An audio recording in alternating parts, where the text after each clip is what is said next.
Have you ever wondered why some undesirable behaviors get passed down through certain families? We sometimes see it with poverty. The cycle of poverty has been said to be a set of factors or events by which poverty, once started, is likely to continue unless there is some outside intervention. This phenomenon is where poor families become impoverished for at least 3 generations. The theory is that certain ancestors began and passed on the intellectual, social, and cultural attitudes that started and then kept the family in their impoverished condition. Theoretically, 3 generations is enough time for these ancestors to pass on. However, the problems may not stop with the passing of these ancestors. There is still a strong tendency for the children and grandchildren to adopt these traits as their own. They can continue to pass them down to subsequent generations who will likewise possess and propagate them, keeping the family in poverty. And while not a certain predictor of behavior, these same types of dynamics can be found in families with other generational problems, such as alcoholism, drug abuse, and child abuse, just to name a few. I'm Dr. Rich Masek, the author of Ideolatry, God is Not Your Problem. And today we will discuss the generational curse. God had something to say about this devastating phenomenon in Exodus chapter 20, verses 5 through 6, from the easy-to-read version. Don't worship or serve idols of any kind, because I, the Lord, am your God. I hate my people worshiping other gods. People who sin against me become my enemies, and I will punish them. And I will punish their children, their grandchildren, and even their great-grandchildren. This sounds like a very harsh and even unfair punishment that an angry God is inflicting upon innocent children and grandchildren. However, if we look at this in light of the cycle of poverty theory, we can see that another principle is at work. This verse in Exodus makes it sound as if God is bent on punishment. However, the problem lies with the attitudes and spiritual condition of the individuals that are involved. God is warning the reader that if they engage in worshiping other gods, destruction will come upon them even to their 4th generation. This occurs because the corrupting behaviors are modeled by the first offender. This modeled behavior is what corrupts the children and grandchildren as it is carried on through subsequent generations. These are learned behaviors that have the potential to continue until some future generation becomes separated from the source of the problems, and this can take 3 to 4 generations to occur. The generational curse, described in Exodus chapter 20, is not saying that God gets so mad that he's going to destroy 3 to 4 generations of a family. He is warning that modeled and learned behaviors breed the sin that brings destruction to 3 to 4 generations of a family.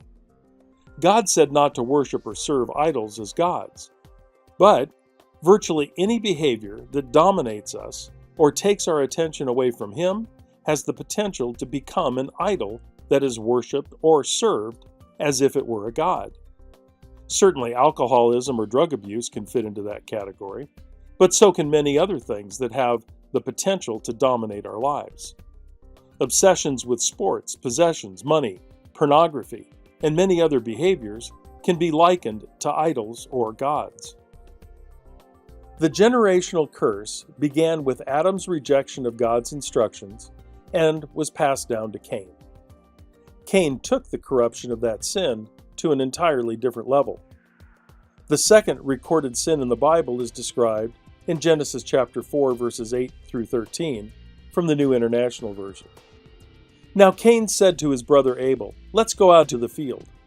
And while they were in the field, Cain attacked his brother Abel and killed him.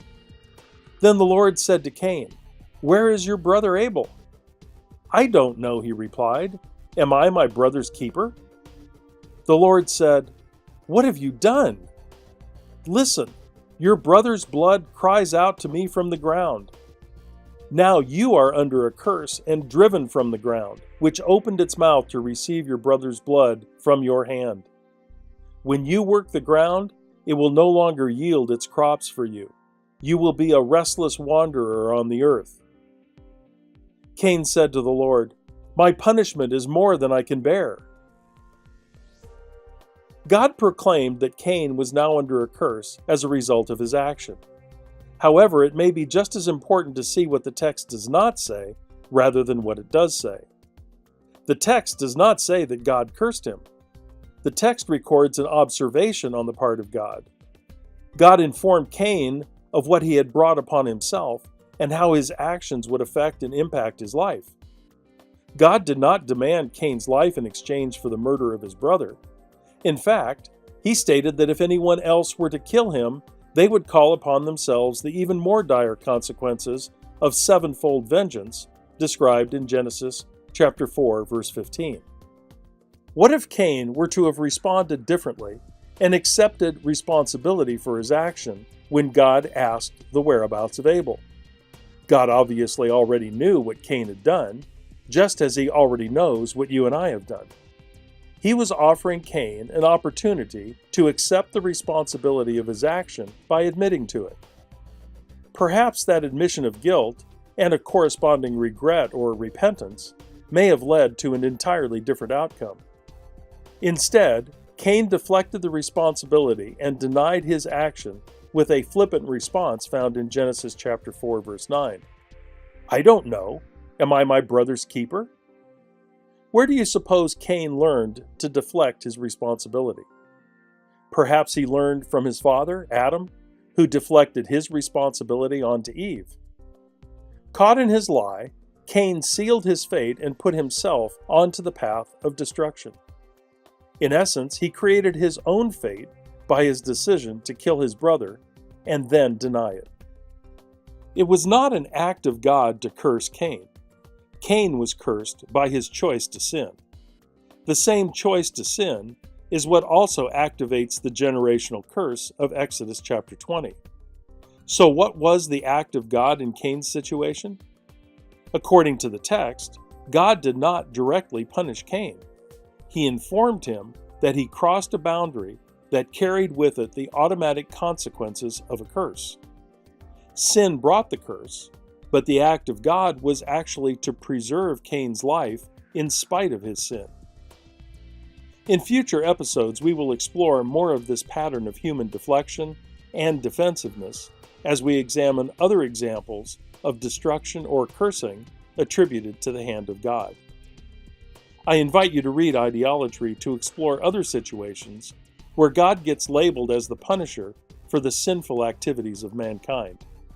Check it out at ideolatry.com, where you can read my blog and download the free chapter. And I hope that you will join me for the next episode, in which we will explore the concept of cause and effect.